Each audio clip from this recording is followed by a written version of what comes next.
d'Ezeka qui a subi des tortures et traitements dégradants. Charles Ndjikam, qu'est-ce qui explique que le personnel de ce pénitencier administre une telle bastonnade à un détenu qui déjà vit dans la précarité?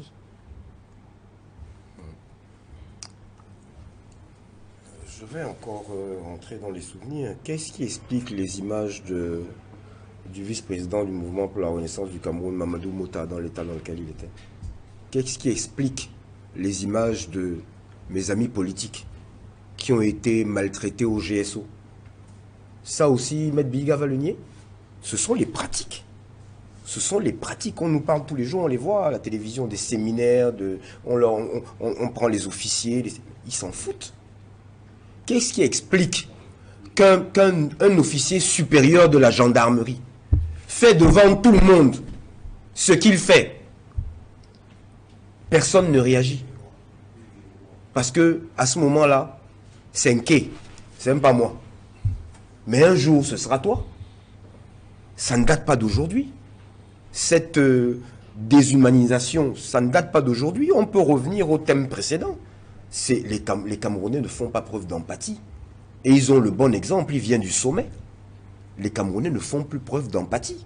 Jusqu'au jour où eux-mêmes sont concernés. Je vous rappelle que nous avons été heurtés dans notre chair, par dizaines, par centaines. Alors je suis qualifié pour parler de cela. Par les amis de Maître Biga. Puisqu'au Cameroun, l'administration se confond au parti. Pendant des semaines entières, ils ont été maltraités. Les images sont connues, visibles. Tous les Camerounais les ont vues. Qui s'en est ému?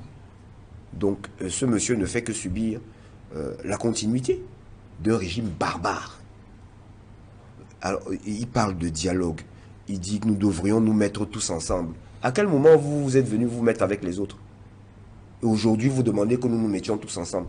Personnellement, je me souviens qu'au début de Boko Haram, j'avais pris un billet d'avion et je m'étais offert une nuit sur la grande avenue à Yaoundé, d'un célèbre hôtel bien connu. C'est pas cadeau pour faire ce défilé contre Boko Haram. Donc, je sais le faire. Mais en retour, l'État-nation, l'État-parti RDPC, à quel moment est-ce qu'ils ont tendu la main aux autres? Donc, ne demandez pas ce que vous êtes incapable de donner. Commencez par faire preuve vous-même d'empathie, d'humanisme. Apprenez à inviter les autres, parce que il me semble que les Africains que nous sommes, Maître Biga, s'il y a un deuil chez vous et que vous ne m'avez pas vu, c'est que je ne suis pas des vôtres. C'est des occasions à travers lesquelles on sait qui est avec nous, qui n'est pas avec nous. Donc les Camerounais le ressentent de la même manière. C'est pas parce qu'on s'en tient à nos familles mononucléaires.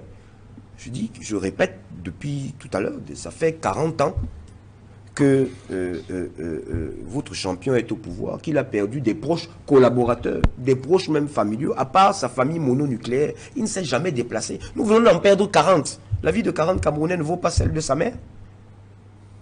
En tant que président de la République, non. Le Premier ministre s'est déplacé pour aller au sud-ouest, là. Il ne pourrait pas venir à Douala. Pendant que 40 Camerounais tombaient. Et les exemples comme ça sont légion, puisque nos routes sont des mouroirs. On vient encore de compter hier ou avant-hier combien de morts. Non, vous avez institué l'habitude à la souffrance pour quelques-uns. J'évoquais tout à l'heure la dernière sortie du professeur Maurice Kamto qui parlait des ministres qui sont... Mais quand tout un gouvernement vient vous dire qu'il a fait il a subventionné de je ne sais combien de centaines de milliards de francs, sans vous dire que les prix du pétrole ont augmenté, et que donc c'est ce qu'ils ont eu en surplus qu'ils ont injecté, qu'ils ne sont pas allés chercher ailleurs.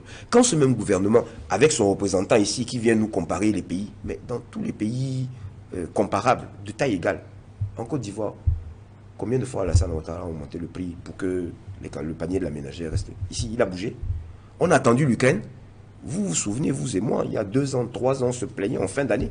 Tout augmentait. L'Ukraine n'était pas encore là. L'Ukraine a bon dos. Et pendant ce temps, il y a eu Covid-Gate, il y a eu tout le reste. Vous continuez de voler quand même. Donc de grâce, quand on parle de cela, on parle de gens qui n'ont pas dans leur logiciel ce mot qu'on appelle humanisme. Ce monsieur est victime d'un régime barbare. barbares. Je dis, je répète, barbares. Les preuves sont là, elles sont connues de tous. Parce que si vous me dites aujourd'hui, ce que font mes camarades en prison, ils y font quoi? Pour certains, encore 4 ans. Sinon que c'est par simple barbarie. Et ce sont ceux-là qui demandent qu'on vienne avec eux compatir. À quel moment ont-ils été compatissants? À aucun moment.